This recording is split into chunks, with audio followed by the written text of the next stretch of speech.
আপনি যদি আজকের এই ১ মিনিট ২৯ সেকেন্ডের ভিডিও না দেখেন, অনেক কিছুই কিন্তু মিস করে যাবেন। এই যে আমার হাতে মাটির পাত্রে দেখতে পাচ্ছেন একটা ভর্তা, একটা ছবি পোস্ট করেছিলাম ২-১ জন বাদে সবাই কিন্তু ভুল উত্তর দিয়েছিল। বিশ্বাস করেন এই ভর্তা খেতে এত বেশি সুস্বাদু হয়, আপনি ২ প্লেটের জায়গায় ৩ প্লেট ভাত কিন্তু অনায়াসে খেয়ে ফেলতে পারবেন। মাছ, মাংসকেও হার মানাবে এই ভর্তা।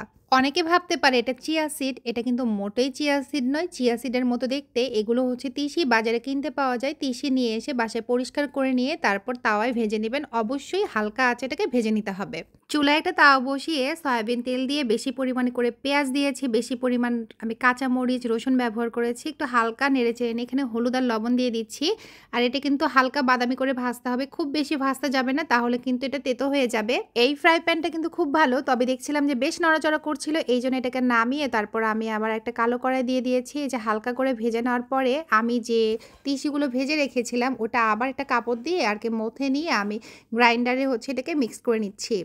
তিসিগুলো যখন গুঁড়ো করে নেওয়া হয়ে যাবে, তার ভিতরে আমি ভেজে রাখা পেঁয়াজগুলো দিয়েছি। আর এগুলো কিন্তু অবশ্যই ঠান্ডা করতে হবে। আমরা কম বেশি সবাই জানি গরম জিনিস ব্যবহার করলে গ্রাইন্ডার নষ্ট হয়ে যায়। তো এই যে দেখেন ভর্তাটা কিন্তু হয়ে গিয়েছে। তারপর একটা বাটিতে নিয়ে নিয়েছি।